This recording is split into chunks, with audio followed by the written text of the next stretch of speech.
Look healthy at least. Oh, thank you, man. Thank you. I appreciate it. Hi, great morning, everybody. Welcome back to Chai Together. Today is National Chai Day, and that is really exciting for me. Wow. So this morning I made thanks. I made chai and it sucks. I'll be honest. It's not great. Maybe I put too much milk. I don't know. But I want to welcome you to today's show. I have with me Mr. JaeShon Jones. How you feel? Oh, no, Oh, man, I feel great. Blessed to be here. Hello, everybody. yeah. So today we are going to dig deep into your story. So I know you have a lot about your story. So let me tell the viewers a bit about you Okay. so they can get, a taste of what your background is like. So We giving them the tip of the iceberg today? I don't know. I don't know what your availability is. We can speak as long as you need to. So Yeah, I think I can manage about an hour before I play in LA traffic. Is that good? Yeah, it's usually an hour. It usually is already an hour.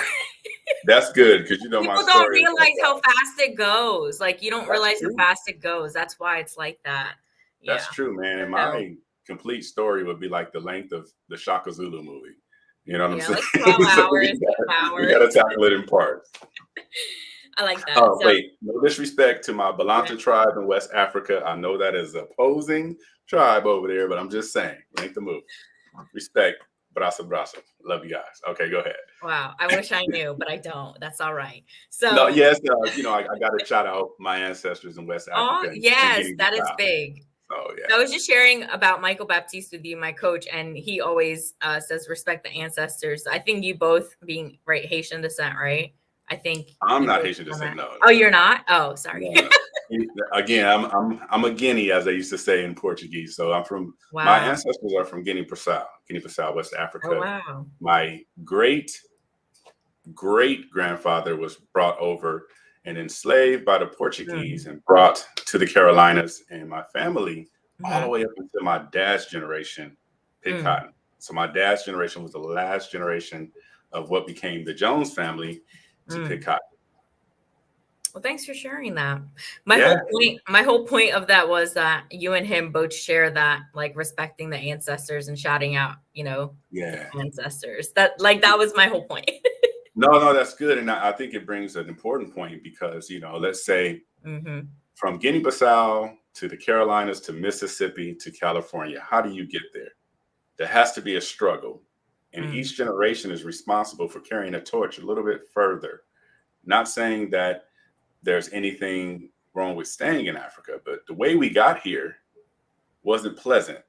But the things we overcame to be where we are today, that's important. And I think that all of us in this generation, we got to remember what our ancestors went through and what they did to get you here.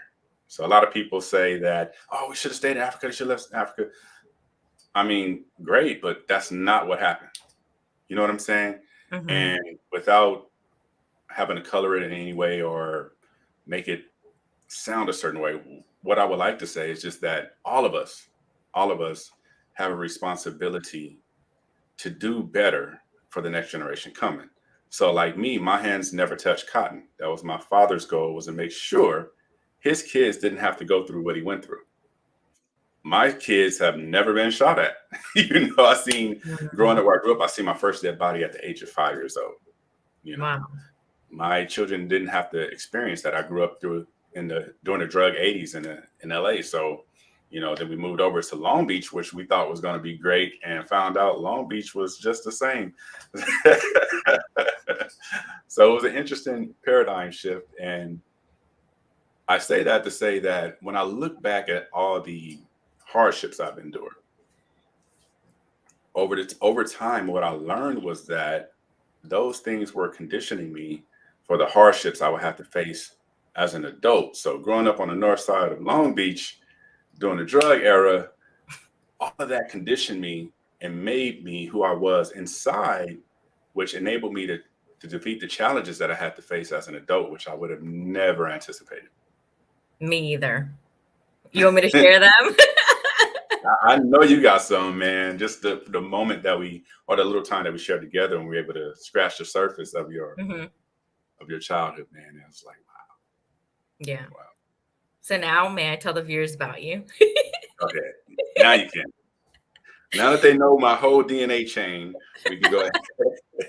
So JaeShon is a true example of perseverance. He affirms that all things are possible to those who believe. It has been through his life's experiences that he has learned to harness the power within to overcome affliction. His tenacity to overcome adversity led him to pursue a higher level of thinking, enduring, and doing, because faith without works is dead. After a near-death experience and series of major accidents that left him unable to walk twice in his lifetime, living with chronic pain and overcoming hardship, he's ready to share with the world that all things are possible.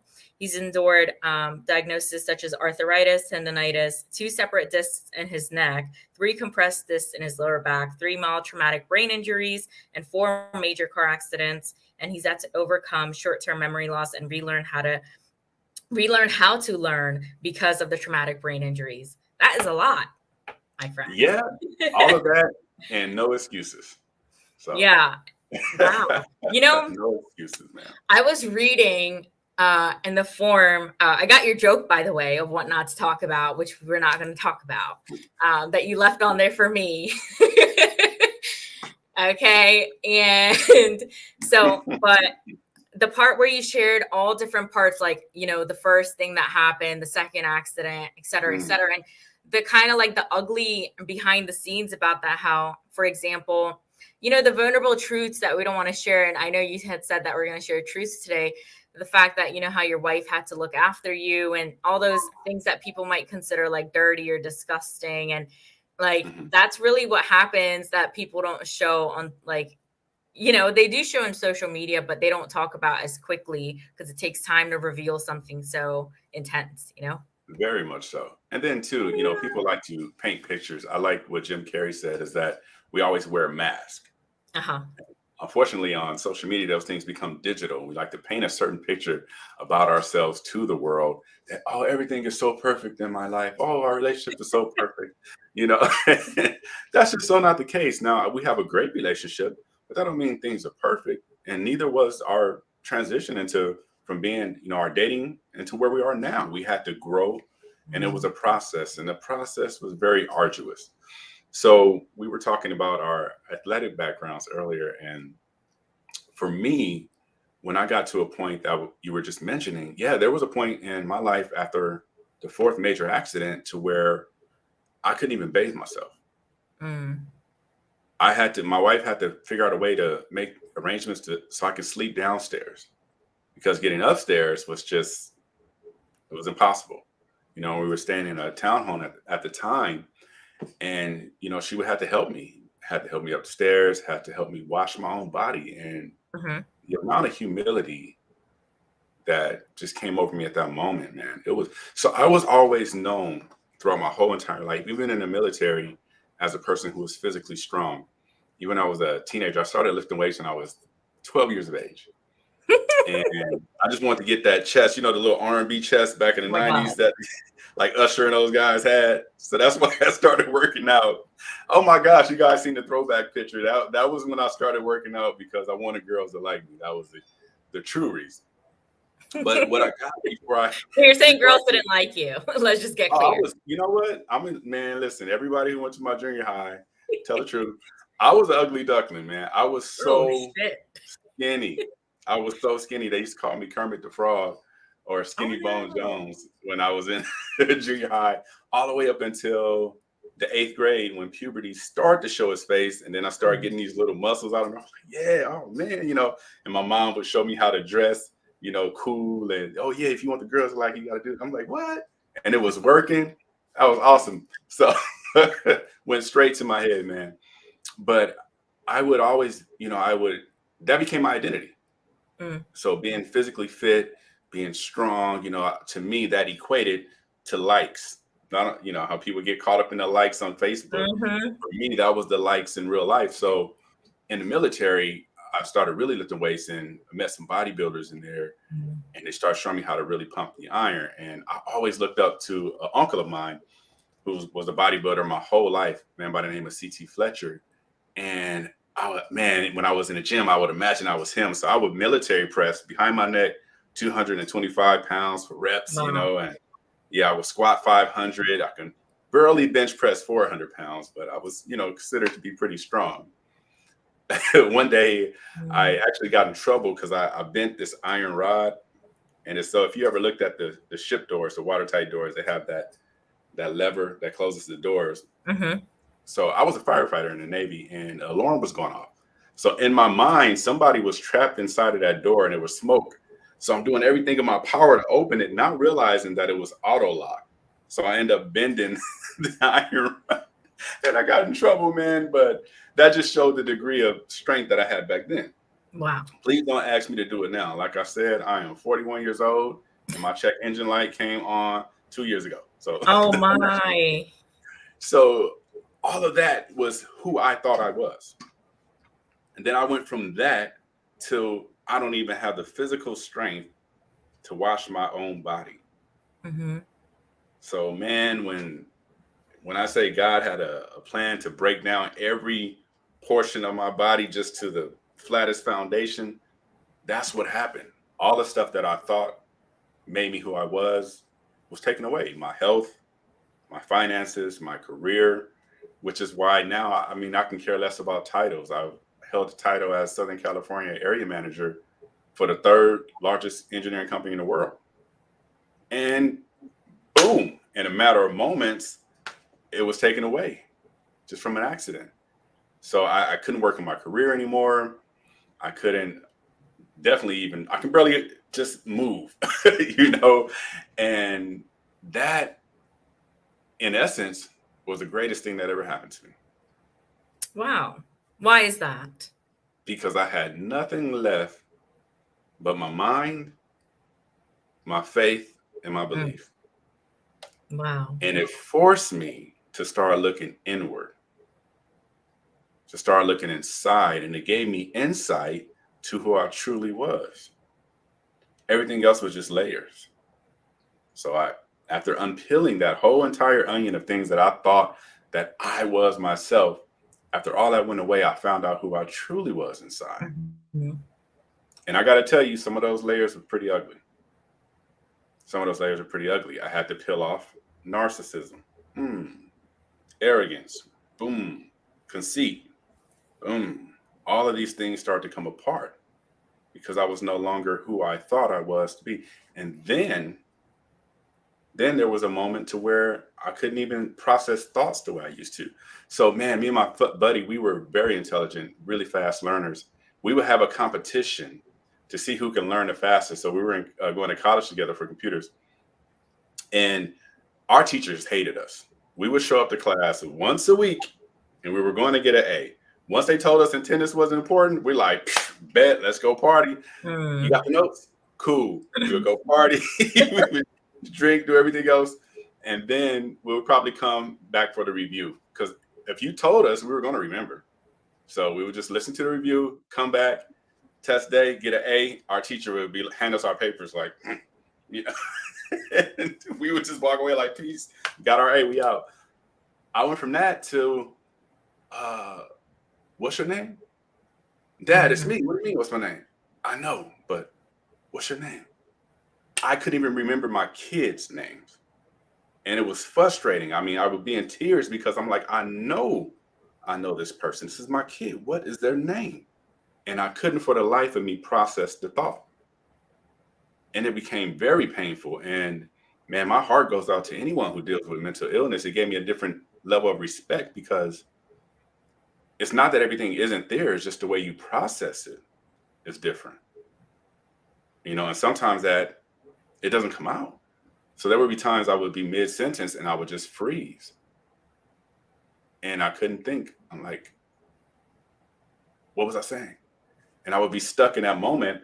And before it totally came down on me during the last accident, it would happen sometimes when I'm speaking to boards of directors, vice presidents, of huge organizations. And I would be so embarrassed because I'm like, what is happening to my, I began to speak to the doctors. They were telling me that, what's happening is the toll or the number of accidents that you had is taking its toll on your brain. And I'm like, well, wait, what?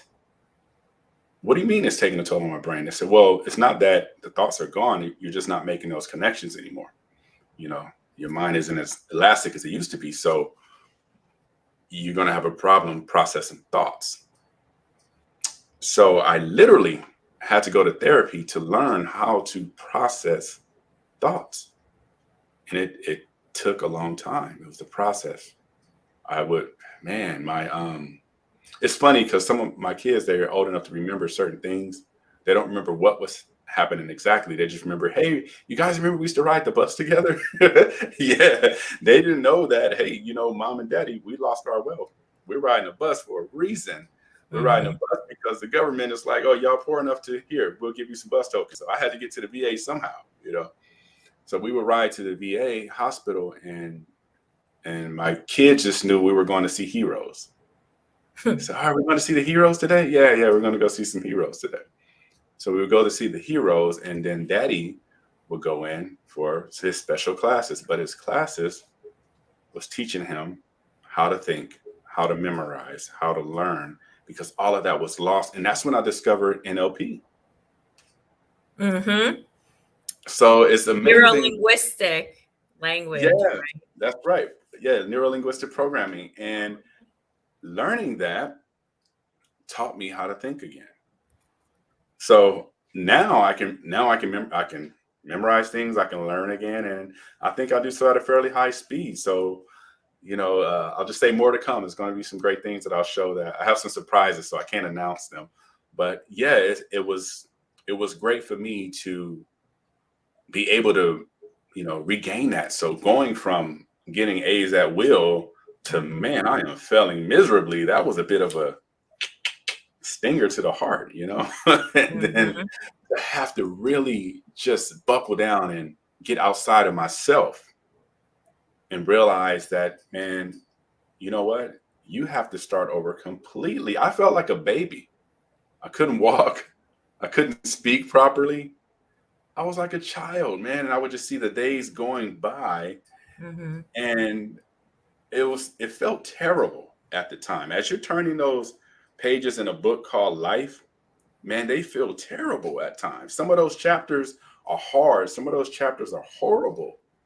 However, when we get to the back of the book, when we start to get out of our pit and start going toward paradise, when you look down at that valley you were in, you see things from a different perspective. Now I can see the top of the trees. Wait a minute. Now I understand what children go to when they're trying to learn. Now I understand why it's more impactful to teach your kid how to breathe and meditate when they're struggling with something, as opposed to yelling at them. Because no matter how much people yelled at me when I was struggling with my thoughts, it didn't make them come any faster. When people would get mad at me because they didn't want to hold the elevator for me, when I was trying to push myself in a wheelchair or struggling with a cane or walker, it didn't make me walk any faster. The only thing that helped was understanding. So it gave me a different understanding of what people struggle with and what they go through. And it made me more fitting to help someone else. Wow. I feel like I just said a mouthful. No, that's okay. So you're supposed to. It's your story. So I have a question for you. You had 4 car accidents, right? Yes. 4 car accidents. Do you feel that you deserve? So it's like, do you feel like that one would have been enough? Or do you feel like God, I know you're faith-based, so do you feel like God put you through those times so you can become the better person you are today? Absolutely. Prativa, that's how hard hit I was. So you want to know. It's like one is not enough. We're going to make I you had go to through really some be hell chastised. Yes. So you asked for number 1. We'll start with number 1. Okay. First accident. I was actually on the way home from my ex-wife's house, who was my fiance at the time. So yeah, I didn't do so well the first time around. I was a different guy back then. So I was actually leaving her home to go back to the base, to the Navy base. And on the way to the Navy base, something was going on with my ignition in my tank. I didn't know what was happening at the time, but I knew something was wrong. So I'm pressing on the accelerator, but my car was slowing down. Couldn't figure out what was going on. I said, man, what's happening here? So I pulled over to the side of the freeway. I'm underneath the hood, trying to figure out what's going on with my car. I'm looking, checking to see stuff. Okay, everything looks pretty correct. Now, I'm not saying I'm a mechanic, but my brother was. He's amazing mechanic, just naturally. And he taught me what to look for in my car. So I started going through my little checklist of what big brother showed the little brother. And all of a sudden, I feel like a dark, like a flash, like a burst of wind come like that. And I hear boom. So when I felt that, it felt like something covered me, like wings is the best way I can describe it. Mm-hmm. But I heard a large bang, boom, and everything went black. And when I say everything, I mean absolutely everything. It was black, it was quiet, it was still, and I felt this huge sense of failure. Then I went through this quick montage of everything in life that I did not do. And then everything in life that I've done. And it happened so quickly, it felt like seconds, just boom, boom, boom, boom, boom, boom, boom. I didn't know what in the world was going on, but I knew I could move. And I felt like I was in a void, like a timeless. And then in the corner, left corner, I saw this really tiny, looked like one of those little LED lights, just a single one, blinking like that. And I heard a voice say, "Get up." I'm like, what? I couldn't move. And I heard another voice, "Get up." So as I started to do that, I started to feel like sort of like this energy coming back into my body. Heard it one more time, "Get up." Boom, my eyes came open. I woke up. I'm coughing out dirt and blood from my mouth. So I have a mouthful of dirt, blood. My clothes are ripped. And I'm like, oh my God, what just happened? Look up to the top of the hill. Apparently, the guy hit me while I was under the hood of my car, hit my car so hard it totaled it, knocked me off the freeway. And I was all the way down on the side of, you have the freeway is at the top of the hill, and you have that little ditch that's there. So I'm at the bottom of that ditch, or berm as they call it, lifeless. I thought what felt like seconds to me was, I'll tell you in a minute, it was minutes, but actually probably even longer than that. But I looked over, wife and 2 kids were all critically injured. So I'm sitting there trying to figure out what in the world. I'm seeing all of this at once. Then I'm seeing people walking around with little flashlights. They're holding them. And got their little flashlights. And I'm like, what in the world is going on? So I tried to stand up. I couldn't move. Oh, shoot. My ligaments in my knees were torn. So this was the first time I had to army crawl. I had to army crawl all the way back up to the top of the freeway where my car was. And I mean, I'm getting sticked and poked by all the little stuff that's on the ground, glass bottles, dirt, rocks, whatever. But I had to make it to the top of that hill. And when I got there, there was a man running around frantically. He said, hey, were you in this vehicle? I said, yeah, I was in front of it. And he's like, well, where's the driver? I said, what? He said, where's the driver? I'm like, what do you mean? He said, no, look, I saw everything. I called the police. That's why they're here. They're looking for you. And he's like, hey, he's yelling to the people, come over here. Hey. And he said, look, I saw the driver splatter. So we're looking for his remains. And I'm like, what? No, I'm the driver. He's like, what? How are you? No, you're not the driver. He's like, look, he pulled out his business card. He's like, I know I'm not, listen. So I know I'm not crazy. Look, here's my business card. He was a psychiatrist, doctor, whatever his name was at the time. I don't remember. But he said what happened is when he saw the incident, he got off of the freeway, came back around, then came south because he was heading north. He saw it on the opposite end. Heading north, he got off the freeway, looked for me himself, couldn't find me, went back up the hill, called the EMS services, waited for the ambulance. They came out, looked for me for about 15 minutes, couldn't find me. And then that's when they see me crawling up back to the top of the hill. So that's how long I was gone. What felt like seconds to me was just an extreme length of time. And it was enough time for him to do all of that. So when I got there, that was the most quiet ambulance ride I've ever been in. I mean, you can hear a pencil drop, man. I was sitting there and everything was quiet. And the guy, they checked my body like 5 times. So I used to work before EMS services. So, usually you do like 2 checks, but these guys checked my body 5 times and said, it doesn't make any sense for me not to have any broken bones. And they kept telling me that. And I'm like, hey, why do you guys keep saying that? And they said, dude, we clocked the drunk driver at 74 miles an hour. When he hit you, you were going he was going 74 miles an hour. There's no reason for you to even be here right now. And one of the main texts said, listen, I've never believed in God a day before in my life. Oh, but wow. Looking at me now, he said, there's no way on earth I cannot believe in God. That's a big deal. I didn't know what to say. We were just quiet, and you would think after that would have been all it took. That's all it should have took, right? Mm. But it wasn't for me. Now that was a moment where it got real for me. Life looked differently. It was just, I didn't know what to make of life anymore. Everything I thought about life and death at that moment was just different. I never read about these things, and I'm like, this feels a lot different from what I've been told. Everything I thought I knew about this world, I felt like at that moment, man, I didn't know anything. I went from a know-it-all to you don't know jack about anything. And I think that's when the seeds were planted.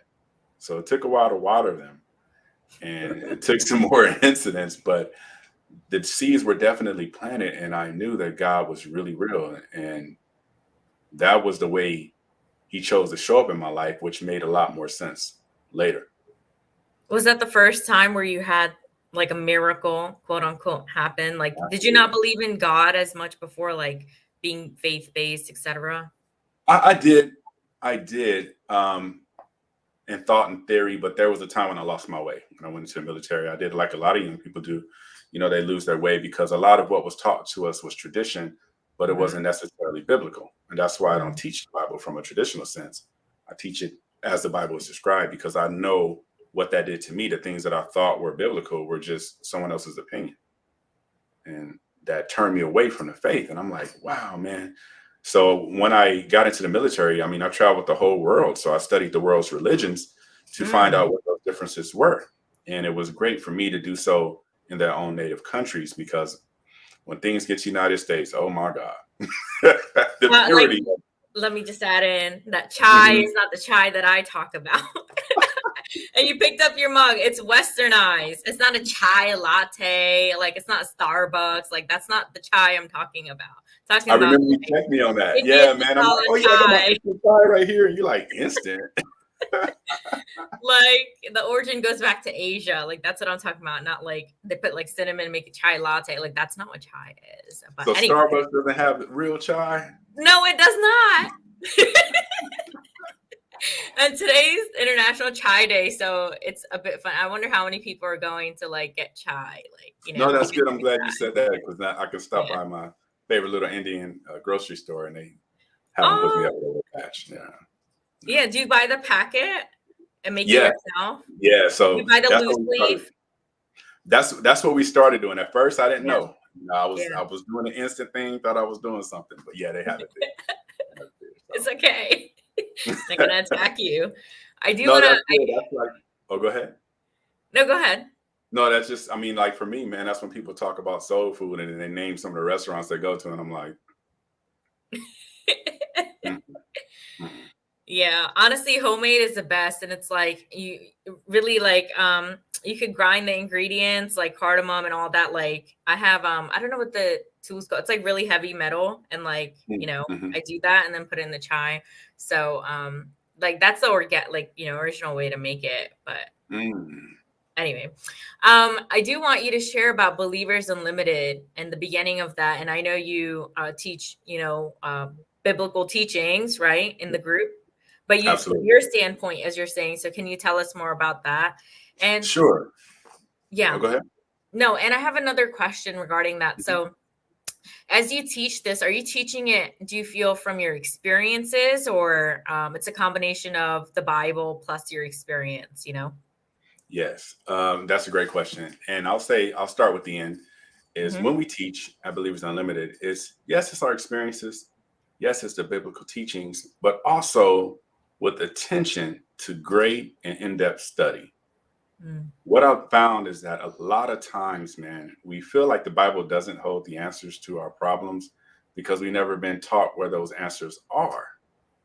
And as I began to really deeply and intently study the Bible, man, it was amazing. So it was kind of like on my journey, as I studied a lot of great quotes from great people and different laws that I found to be true in this universe, I found origins of those laws in the Bible. And I'm like, oh, it was after reading James Allen and then reading the Bible again. I'm like, hey, then reading Neville Goddard back in the day, then reading the Bible again. I'm like, hey, that's all in there. So then I began to realize that, it's the Bible has had some ugly bruises.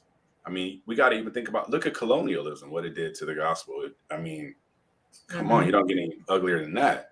So a lot of times representatives can really bring a harsh blow to the brand or to the name of something. And as I began to read it, Christ taught about it himself, saying that this was going to happen. This was going to happen, that many people will come in his name, and that they will do vile things. And that's what happened historically to the Bible. So I learned to read the Bible as it was taught back then, and to look at those teachings and learn how do they apply to us today. So at Believers Unlimited, what my co-pastor and I do, Tyrone, we would have these conversations in a car over the course of, man, I can't even tell you how long. We've known each other for nearly 20 years, but this would be our conversations in a car. And then over the last maybe 5 years, like almost 10 years, my wife would listen.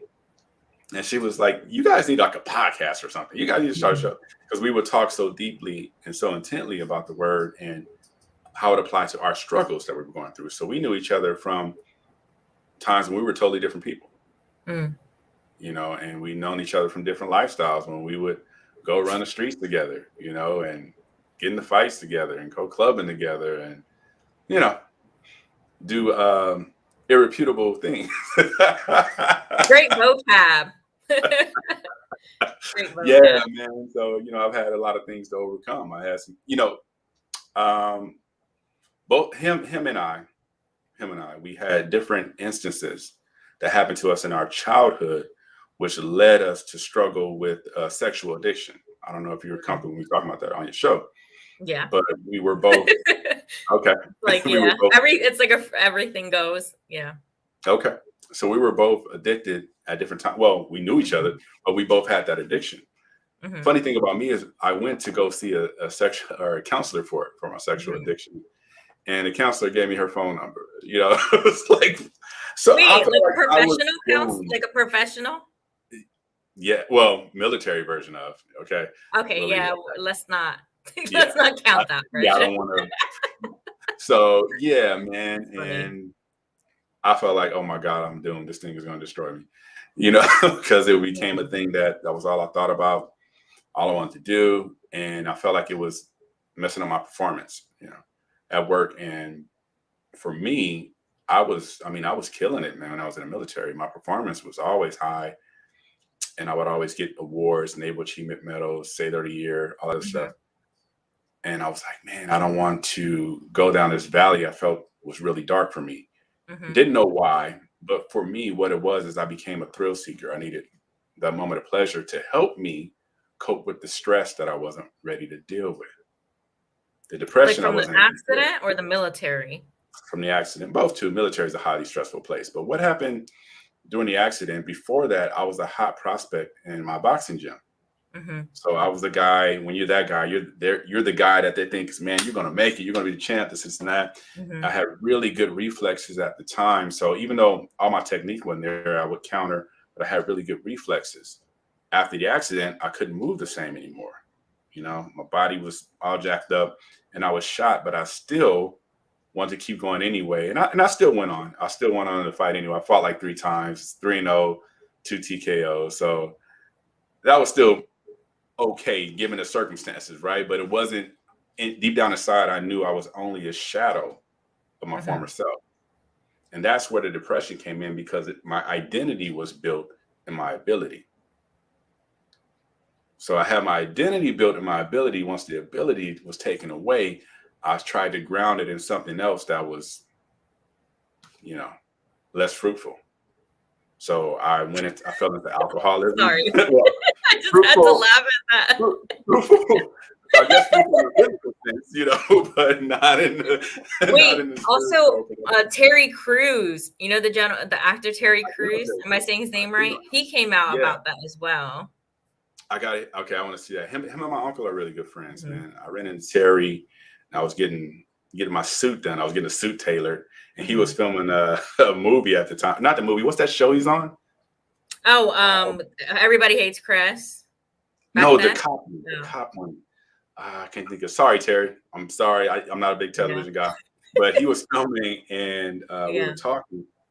And for some people, sometimes people recognize. And it's crazy if they know my uncle, they hear my voice and say we have similar voice patterns, and they ask me, "Hey, you know C.T. Fletcher? Yeah, you sound like him." And I'm like, "Oh, okay." We both sound like my granddad.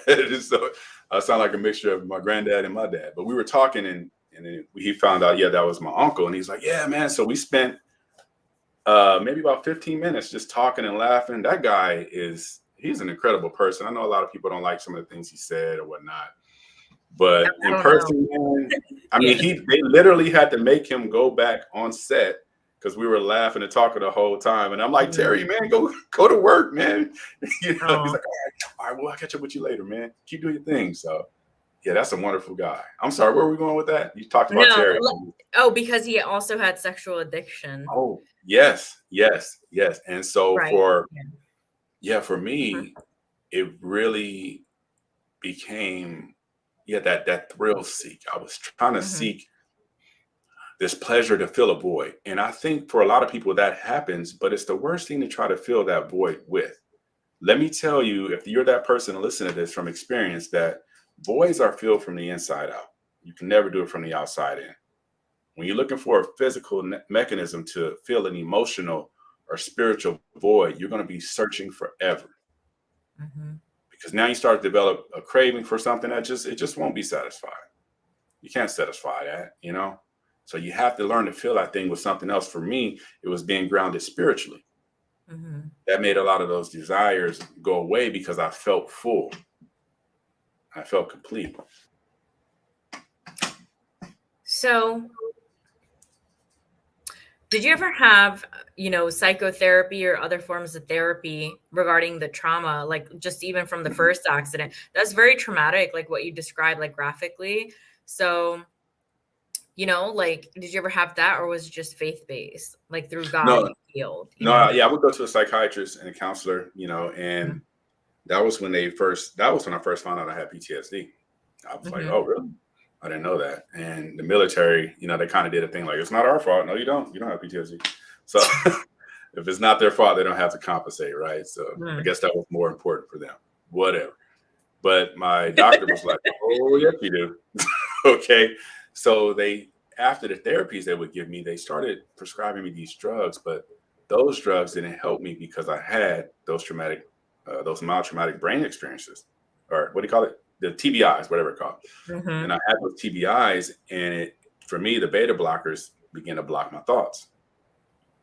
So taking the medicine that they prescribed to me, I was unable to process thoughts again. Here I am in a space, and it wasn't helping me. So I went back into this prescribed dungeon, I guess, to where my thoughts became captive. So that didn't really help me, man. And no disrespect to any psychiatrist out there. I love the work you do. I even study a lot of studies from psychiatry to help me become a better coach, because it shows me where I need to stop and where professional help needs to start. So if I can bring somebody to a certain point, great, I'll do it.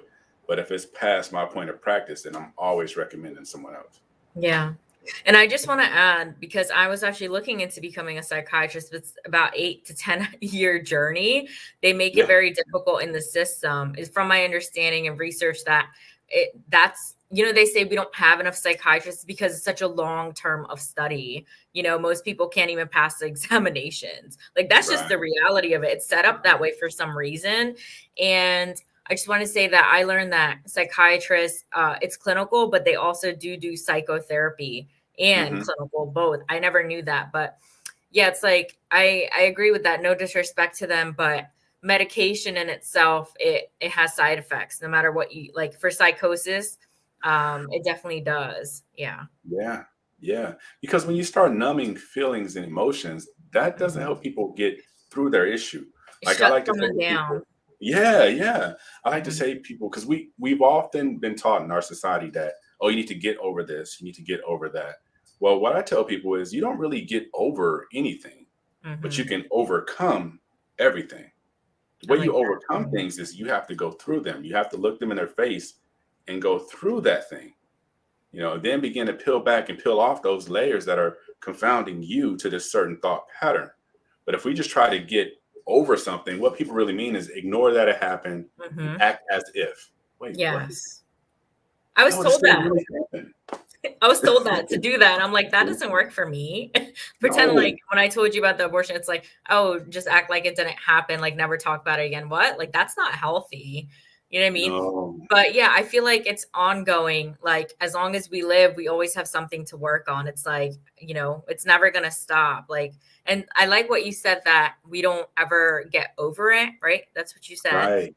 Because I feel like it can still be in the subconscious, like things still come to Mhm. mind subconsciously, especially in therapy sessions, things like that. It's like for a reason to tell you that, hey, I'm still here, you still need to work on this. That's what I feel. Yeah, So that's true. I don't like when people do that because a lot of people who tell you to get over things didn't experience the same trauma you did. no. Well, So I just find them to be miserable themselves because that's how they're coping no, with it. they're But it's not. like that's why you're just so frustrated as a person. Right. Right. So overcoming your battles, you have to fight them. You have to go through them. You have to address and acknowledge the things that happen and then learn how to deal with those things going forward. And that's what I've learned to do. And it's been the biggest help for me and the Hmm. biggest help for people that I work with now is learning to, okay, let's reframe the thing that happened. Let's reframe our thoughts on it. But we can't pretend it didn't happen. We just got to Hmm. look at the other side of what happened. Okay, now that Hmm. this happened, what did I learn? Some of those lessons, are more expensive than others. Some of those Hmm. lessons hurt more than others. And some of those lessons were really costly to your own uh, emotions and your own heart. Hmm. Because sometimes in those things, you can lose friends, you can lose loved ones, you can lose respect for people who you really admired. Hmm. But you did learn a lesson somewhere in there when you begin to dissect that. Hmm. And that's what I learned to do with my struggles and my battles is to, okay, let's dissect them. Let's write them down. Let's reverse engineer and find out what we can learn from that because Hmm. someone somewhere may have to go through the same thing. How can we help them? Yes. It comes to mind again, about your story that you weren't able to walk. And we didn't touch on Mm. this time, but I just want the viewers to know that there's multiple times it's like, you weren't able to walk. So can you just briefly, two times, right? As an And adult, right? yeah, and tell us the story. I know you went to the swimming pool, right? You wanted to go to the Mhm. swimming pool and that's how you started walking again. Was that the part of it, of the story? Yeah, definitely. That was the second time around. It started with a decision. I was sitting Wow. there I was sitting there in my home. We had just received eviction notice on the door because I lost my health, I lost my savings and my career. Everything was going out to medical bills, trying to stay afloat. So we didn't have anything else, and I could no longer pay the rent, and that was devastating for me because I had built myself up to be a provider in my adult age. I felt great Mm. as being a father, a husband, a provider. Those things defined me, you know. And later, I didn't know that the hardship would be what refined me. So part of that hardship was having to deal with this. So I looked at my wife one day and I looked at our situation and I'm like, this is not my ending. This is not my ending. This is not my ending. So I started praying and I was asking God, I wanted another miracle. I'm like, God, I've seen you do it before. I need a miracle this time. He didn't give me a miracle. He gave me a lesson, the biggest life lesson I ever had to experience. The Mm. reason I became a coach and have the ability to do it in the way I do it now. He told me he wasn't going to move the mountain, not this time, but he'll give me the strength to climb it. So when I was in my prayer and in my meditation, just listening to the voice of God, I opened my eyes And I looked at my wife and I said, honey, take me to the gym. Man, I just wish I could have just had the wherewithal just to have a phone so I could record my wife's face. It was like the fiery Latina, the angry Latina came out. She was just looking at me and she was like, why on God's green earth would I take you to the gym? This is the woman who's having to bathe me because I can't even bathe myself. And I'm telling her to take me to the gym. And she saw it, but she knew me well enough to know, like, when I'm serious about something and I say I'm going to do something, I'm going to do it, and that's just always been my personality type. So she's like, all right, fine, whatever. She took me to the gym. She didn't really know what I was going to do, but she took me there anyway. And I pushed myself to that pool. I slid out of the wheelchair and I army crawled on my belly. I remembered being at the bottom of that ditch when I got hit the first time. And I said, okay, since I can't walk, I'll crawl. And then that's when I started thinking about that statement by Dr. Martin Luther King. If you can't fly, then run. If you can't run, then walk. If you can't walk, crawl. So I crawled on my belly all the way into the pool, slid into the water. And then once that water hit me, I said, oh, I can stand. Oh, man. So I did that every day with one single goal in mind, and that was to take one step more than I did the day before. And eventually I knew I'd make it to the end. And then you started walking after how long? It took a couple years. Wow. Consistently, a couple years, but I said, every day I'm going to do this. God has taught you patience and so many other things. And it's interesting. You said you were in the military. That's where you learned to crawl. And it's like he gave you just enough so you can get through. Because if you didn't know how to crawl, you'd be effed.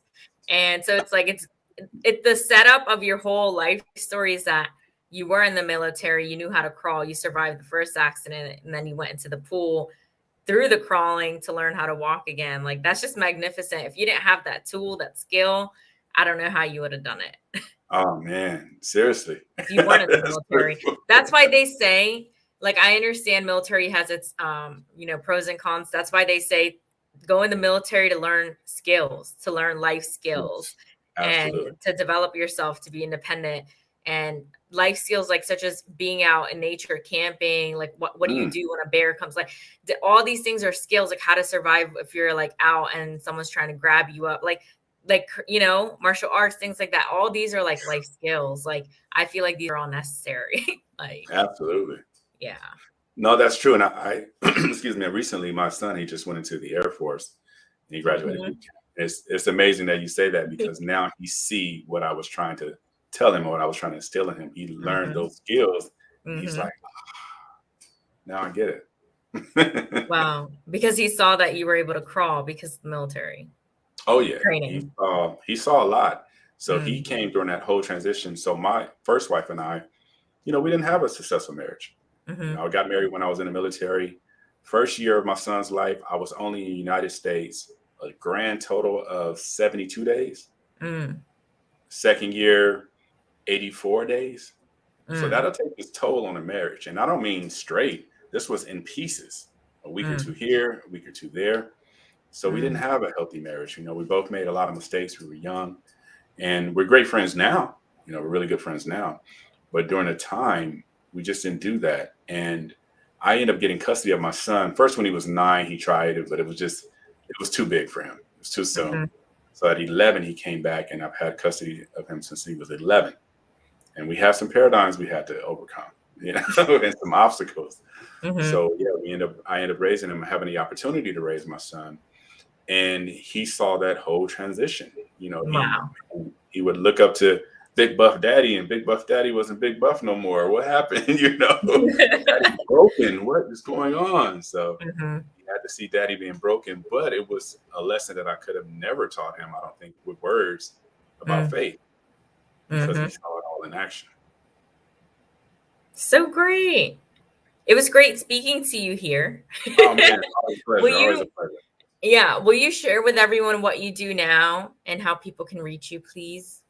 Absolutely. So right now I'm a pastor and I'm a master life coach by title, but I just like to say coach, pastor, teacher, coach, and mentor. So if you guys want to reach me, you can go to www.imjshon.com. However, I got to be honest with you, my links for my free products will not be up to the end of this week. So Saturday at 6:35 a.m., you can go onto that website, click on some links, and I have a great book that I'm going to give to you that's going to get you started on the path of transformation. So I think that you'll like it. Oh, you're also, a product of the product. Yeah, I was going to say, you can also find me on the bottom if you look on the screen on IG and Facebook at imjshon.com. And for those of you who want to meet me on a spiritual level, I encourage you to join our Facebook groups, our Facebook group, Believers Unlimited, where we go on twice a week to talk about real world issues from the biblical perspective. And if you guys have any questions in regards to the Word of God and spirituality or anything in that nature, you can just type it in. You can message us. If you want to come on live and ask your question, you have the opportunity to do the same. We just want to be available to people that need us. So can you just share briefly like what you do in the group? Oh, absolutely. So we actually, me and my co-pastor, Pastor Ty, he's a relationship coach. You know, I'm a life coach, and I teach purpose. That's my whatever, I guess if you want to call a niche that I work in, is I teach people how to find their purpose. We put those two together, our two levels of expertise, to try to help people become successful in their walk with God. So what we do there on Mondays, we have our ministry Mondays where we may tackle a subject that someone needed some clarity on, or some scripture someone wanted clarity on. And then on Thursdays, we have Q&A Thursdays where people can call in or ask questions, or questions that people posted throughout the week. We'll talk about those openly. So we'll talk about anything from sex, drugs, violence, whatever. but it's always going to be from a biblical point of view. Great. It was amazing having you on here. Everyone really, truly enjoyed your story. Oh, man. God bless you. I will be asking you a question because I actually have a quote from the Bible tattooed on my ribs. Hey. And I had asked a pastor before I'd asked her. And years ago, she told me what its meaning was in the Bible, because I can't find it via Google, and I'm not Christian, so I don't know. Okay. But it's really nice and refreshing hearing your story, because it's that was just one part. So very much. We're still at the tip of the iceberg, guys. Yeah, and if you guys are looking to find your purpose and wanting to walk into your purpose, you can literally send me an email, at purpose@imjshon.com, and I can send you some information on our next upcoming workshop that we do. So I do an 8-hour workshop where I spend Saturday and Sunday working along with people 4 hours a day. So it's a really workshop. It's not a course. It's you and I getting together, you grabbing your pen and paper. We're going to work on you. So we do that together for 8 hours, and I got one coming up next month. So if you're interested in that, you want to know about it, and thank you for leaving that. If you want to know about it, just send an email, say, hey, I'm interested, and we'll start from there. And that's a workshop, right? Workshop, yes. I like that. Pen and paper is the best way. It's a traditional way. And that's what we learned in, Thinking into Results. Bob Proctor's course is to write things down, write in a notebook, not just like text wise. That makes a difference, writing with pen or pencil. So it does. And, that's interesting that you said that. And that's what I learned from John. And that's why my website is under construction, because I was talking to John. I said, John, man, you taught me so much, man. I really have to scrap the way I was doing things. I did like everybody else. I had all these courses online that you can take and go on your own. And, but like Les always says, right? If information was all you needed, everybody would be skinny, rich, and happy. So I'm like, you know what, man, forget all these courses. I need to take a lot of these down, and I need to start doing workshops, because sometimes people may have questions. They may not get it all at once. One-on-one interaction. That's right. People need support, like actual person to person. Like I've taken something that's like at your own pace. You do, but I have questions. Yeah, I do. Like, I reached out to the person. I have questions. I need a breakdown of this. Like, what does this mean? This mean, like, I don't feel like it's great. It's automated. It could be make money in your sleep, but it's not. It's not one-on-one interpersonal. It's not giving the best of your service, I feel. Exactly. And I feel people deserve that, man. I think that was the reason why God allowed me to go through so much. And God, so much. But let's emphasize that. I'll tell you one time let me just quickly tell you this prophecy. So Uh-huh. when I was still in my wheelchair days, going back and forth to the pool, one time I was in a sauna because I wanted to just relax after that, right? It was a big workout for me, walking in the pool.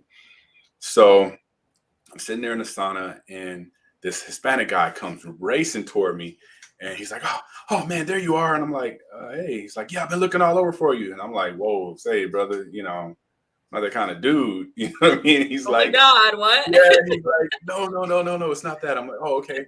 He's like, listen, I'm a man of God. I'm actually a pastor. And I said, oh, yeah. He said, yeah. And God had a word for you. He told me to find you. And I'm like, oh, okay.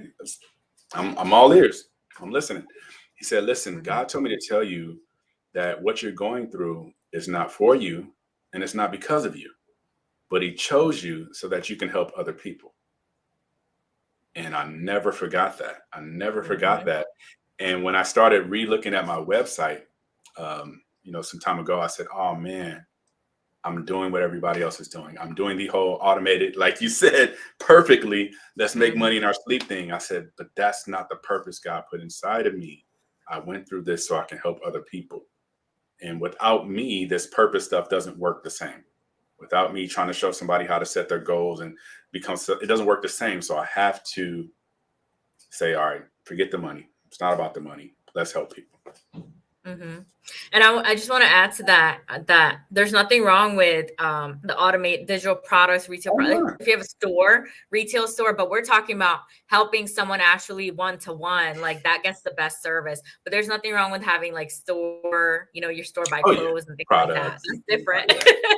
But and when you were telling me your story, I also thought that like you're the chosen one because there are a few of the people who came on who have stories like that where someone came over to them, God has a word for you, like you said, told them that.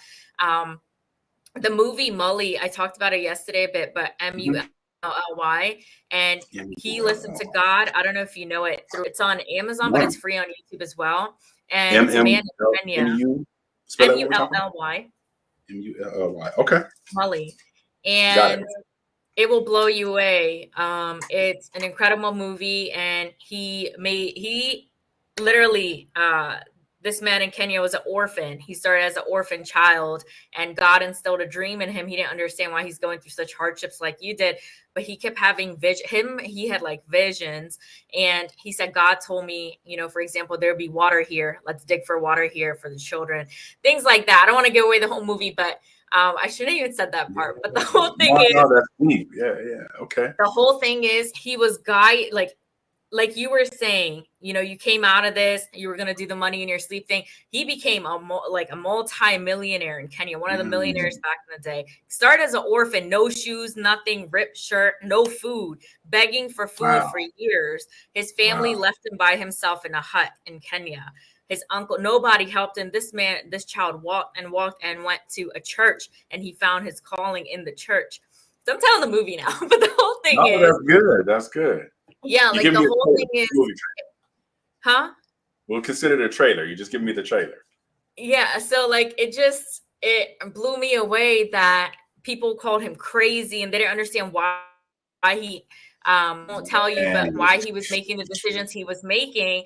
And he chose to pursue the calling and not the world of money. Like he could have kept on going that way, but he chose a different route. But he was still very successful. Just the fact that now, because he went another direction instead of the wealth direction, now they have 4 locations in Kenya of this charity. And it's so big. And when you watch the movie, you'll know. And it's their Instagram is the largest family. Anyway, I have it wrong. But the whole point is, I've never been this inspired by a movie, by a child who was an orphan, no shoes, no food, walking miles, no water in Kenya. Like they showed the whole upbringing, and he was always an entrepreneur, but because someone gave him a chance, I won't tell you, someone gave him a chance, and if that other person didn't give him a chance, who knows where he would have been today. But it's all about helping other people. And I always just live for those times. I hear stories like yours, like someone came over and said something, changed the trajectory of your life. Like Yeah, like that's what happened with him. And I'm just like, because it made me think for Chai Together, and it made me think that I'm like, I don't have any of those things happen to me. Like, I don't hear nothing. I'm just like, because I'm at a point right now, honestly, where I'm just like, I know what I'm doing. I love it, enjoy it, passionate about it. I'm like, but I'm not, other than me visualizing, having voice script and stuff, I was like, I'm in a place where I'm not, I need to like step away from this after my lives Mhm. this month and really like get clarity and stuff because yeah, like it came to him through God and things, but I think it may be just a belief thing as well, and maybe psychological too. I think it's a matter of belief and what you believe Everything, in. Yeah. everything starts there, right? So because I'm just like, wow, he's one of those stories that's like, because I know another lady, Noble, the movie is Noble, where she had like a literal vision and she went to Vietnam and she built this whole thing. I'm like, there's those chosen people. So that's what I meant to say to you. Like, you're a chosen Mhm. one when you went through, yes, not to compare our struggles. We both Right, have right. been through struggles, but the fact that yours was like physically on a daily base, like, you know what I mean? Like it affected your body part. Like yours is more on a,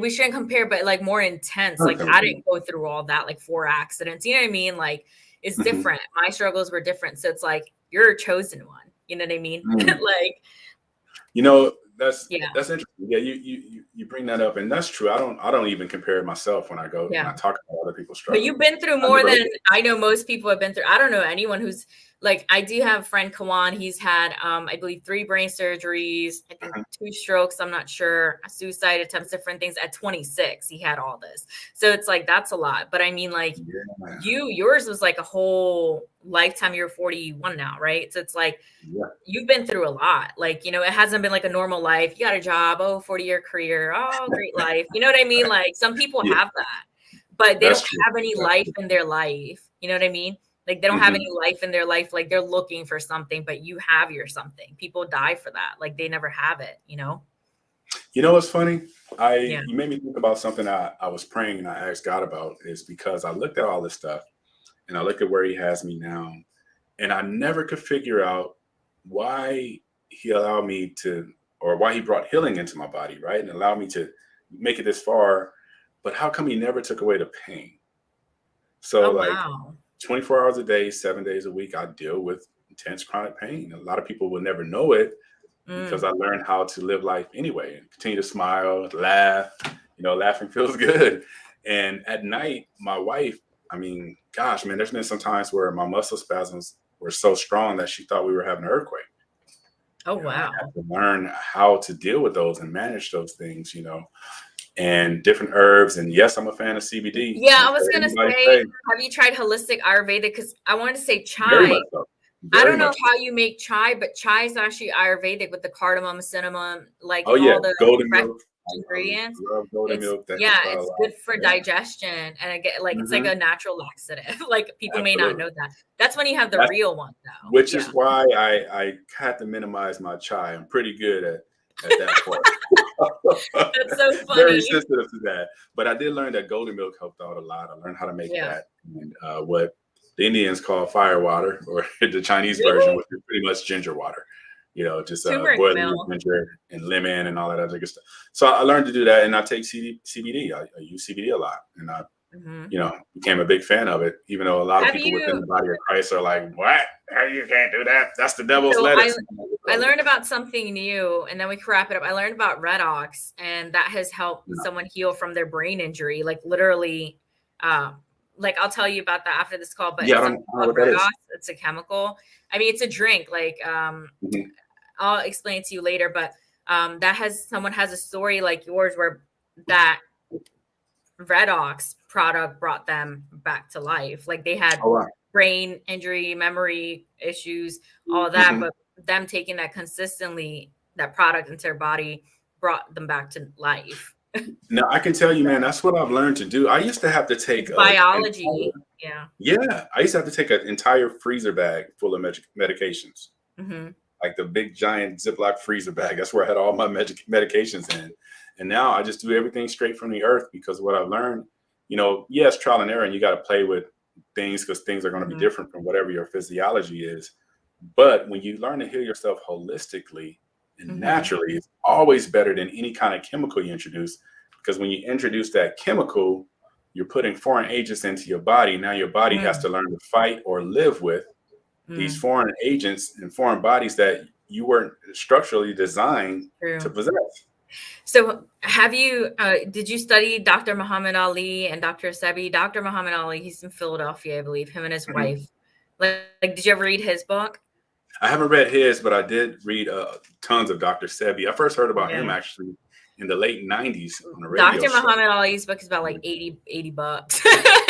Oh, okay. Like, but I know Dr. Layla Africa, he would have a lot of stuff. I read a lot of his books too, but I haven't, I'm gonna check them out. Yeah. So I will send you some resources, but yeah, it was great having you on here. Thank you for your time, your hour and 6 minutes. Man, today's National Chai Day, so someone go drink something. Man, always a pleasure. So, yeah, man. So we'll see you guys when next time. I'll let you know. I'm gonna be starting grad school. I am excited. I need them to email me back. You hear me, Emerson? That's the college. I need you to email me. Yeah. So thanks, thank you for having me on the show. Thank you, viewers, you guys, for listening to my story. If any part of it helped you, then thank you. Let me know. And I feel blessed by every response I get, because it makes the pain absolutely worth it, man. If my story helps one person, then every day of pain that I had to endure to be able to tell it, it's absolutely worth it. We need to, Andrea said she hopes that you find physical healing. Have a wonderful day. Yeah, we need to get you. We need to get you there. I guess when God wants you there. Let's go.